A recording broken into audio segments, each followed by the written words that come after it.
at some point we weren't linguistic creatures at all, right? We separated from the common ancestors between us and chimpanzees about 6 million years ago. And sometime during that 6 million year process, we started to be able to imitate ourselves first, and then represent ourselves in image and action, and then only after that to start to articulate ourselves. And so a lot of the knowledge that we have is grounded in our embodiment, but also in the shaping of that embodiment across extraordinarily long periods of time.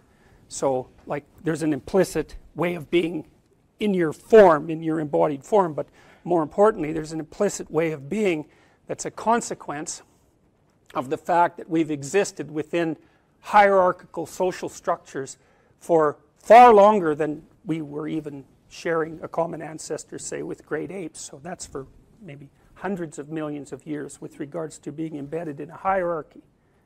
So then the question is something like, well, if we're embedded in a hierarchy, and we have been forever, that's about 350 million years, by the way, is there a set of attributes that tends reliably to move you up the hierarchy?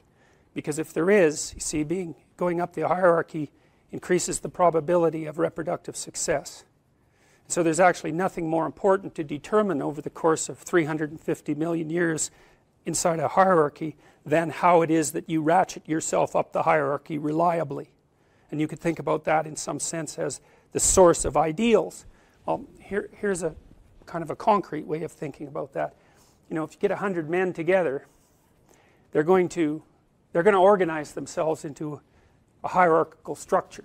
They have to, or they're going to stay chaotic and fight. That's the other alternative. And so, but the way that the people who are going to rise to the top, they might rise to the top because of their sheer physical prowess and power, but they also might rise to the top because they're very competent at certain things.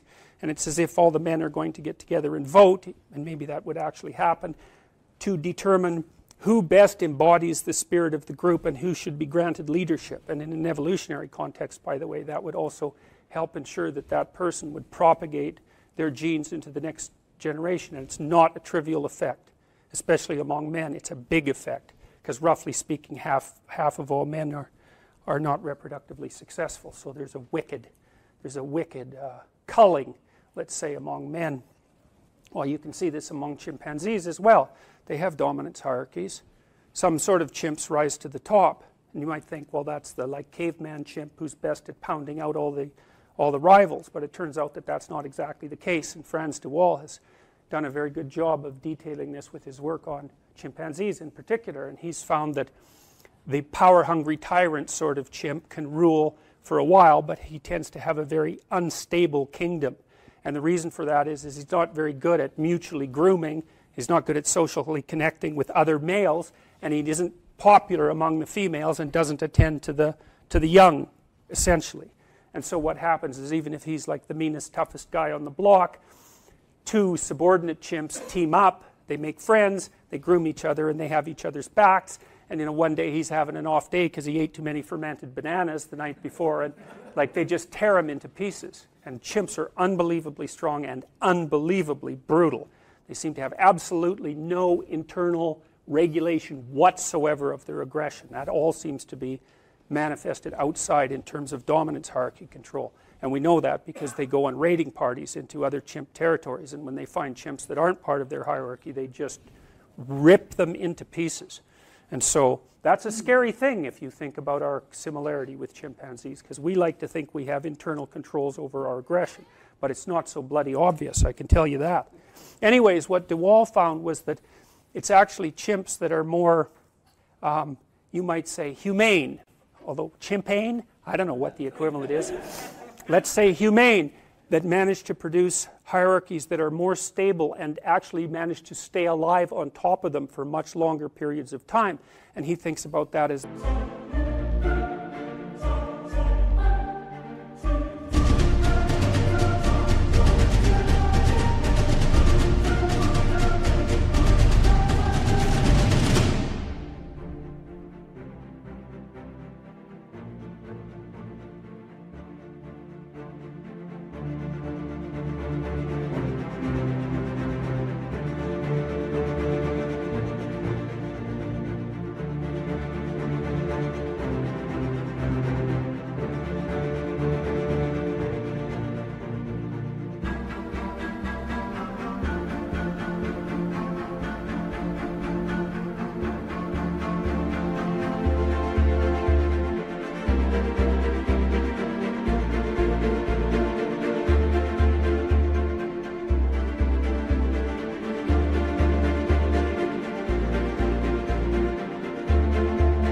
emergence of an implicit morality, right? It's a morality that's acted out.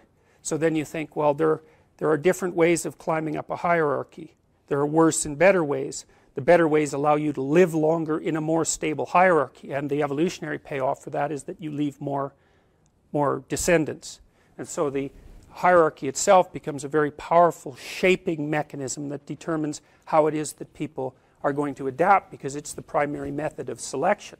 So there's an ethic in there. There's an ethic that emerges from the social interactions, but that's rapidly transformed into a biological selection device. And so we're selected. And that's especially true among human beings, because with chimps, the females are indiscriminate maters, which is to say that a female chimp in heat will mate with any male chimp. Now, the dominant males chase the subordinate males away, so they're still more likely to leave offspring than the subordinates, but it's not because of the females. But human females are different.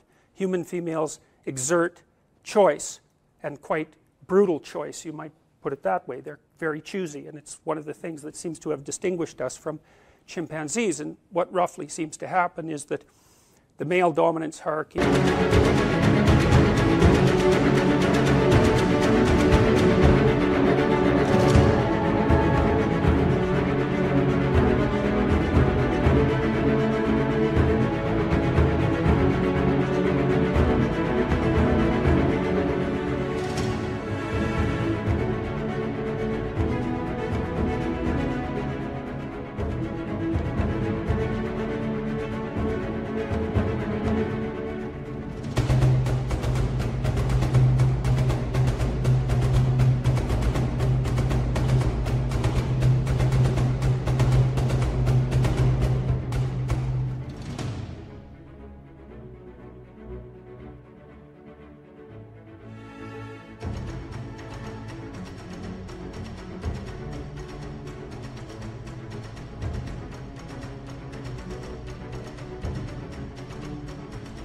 elects men to the higher, say, rungs of the hierarchy, and then the females peel from the top.